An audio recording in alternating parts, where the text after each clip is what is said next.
Gold, trusted gold buyers. మీరు తాకట్టు పెట్టిన బంగారాన్ని విడిపించి ఈ రోజు ఉన్న మార్కెట్ ధరకు కొనబడను.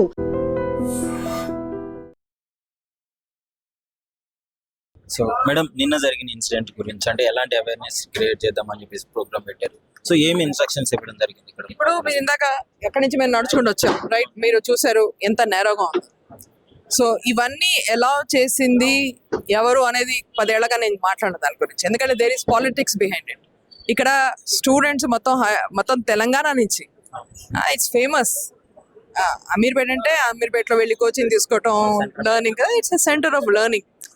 కాబట్టి ఎక్కడి నుంచో ఎంత పిల్లలందరూ వచ్చి ఇక్కడ చదువుకోవటం, ఇక్కడ ట్రైనింగ్ తీసుకుని వెళ్ళటం జరుగుతుంది. మరి ఇట్లాంటప్పుడు ఇక్కడ ఫెసిలిటీస్ ఎంత బ్రహ్మాండంగా ఉండాలి. అందుకోసమే అవుతున్నాయి, ఎందుకంటే ఆ నిర్లక్ష్యం ఉంది చూడండి. 10 ఏళ్ళకి అయిన నిర్లక్ష్యం అంటే ఉత్తగా బిజినెస్ కోసం అని, లేకపోతే వాళ్ళ పాలిటిక్స్ కోసం అని చేసుకున్నారు తప్ప పిల్లలకి ఏమైనా చేద్దాం, వాళ్ళకి ఇలా ప్రాబ్లమ్స్ లేకుండా ఉందామని.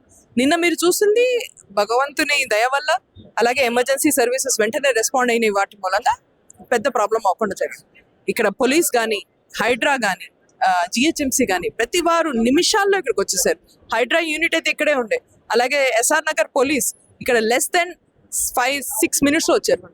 సో వీళ్ళు ఇంత తొందరగా రియాక్ట్ అవ్వడం మూలంగా మనకి నిన్న పెద్ద ఆపద అవ్వకుండా ఆగింది. లక్కీలీ. కానీ ఇది ఒక వార్నింగ్ అనమాట. మనం ఖచ్చితంగా ఇక్కడ ప్రాబ్లమ్స్ని సాల్వ్ చేయాలి. ఇప్పుడు ఇక్కడ ఉన్న పొలిటికల్గా మాట్లాడేది అంటే ఇక్కడ ఉన్న ఎమ్మెల్యేకి అది దాంతో ఏమి సంబంధం లేదు. ఆయన సొల్యూషన్స్ తీసుకురాలేరు. చేసిన ఈ నిర్లక్ష్యం అంతా ఆయన హయాంలోనే అయింది.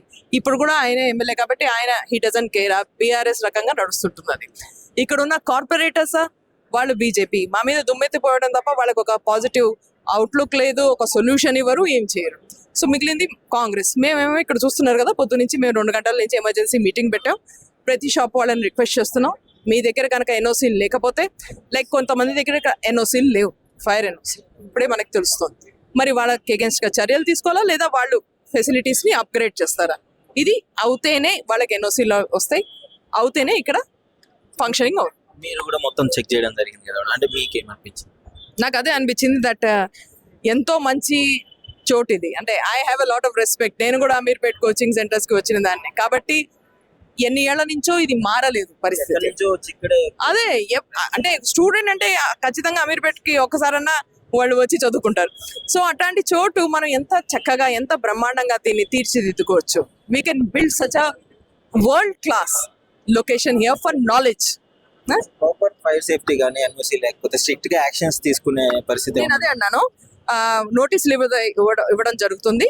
ప్రతి వారు వాళ్ళకి ఇచ్చిన ఇన్స్ట్రక్షన్స్, ఫైర్ సేఫ్టీ ఇన్స్ట్రక్షన్స్ ఉంటాయి, వాటిని ఫాలో చేయాలి.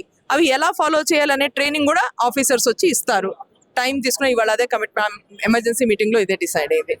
వాళ్ళందరికీ కూడా ధన్యవాదాలు. ఎందుకు టైం తీసుకుని ఇచ్చారు ప్రజలకి, సామాన్య ప్రజలతో 2 గంటలు కూర్చొని పేషెంట్గా అంతా ఎక్స్ప్లెయిన్ చేయడం జరిగింది. వాళ్ళకి ఒక నెక్స్ట్ వీక్ ఓ రోజున వాళ్ళకి మీటింగ్ పెట్టి అందరికి ఎక్స్ప్లెయిన్ చేయడం జరుగుతుంది. ఆ తర్వాత కొంచెం టైం ఇవ్వడం జరుగుతుంది. మీరు ఫాలో చేయండి రూల్. అప్పుడు కూడా ఫాలో చేయకపోతే యాక్షన్.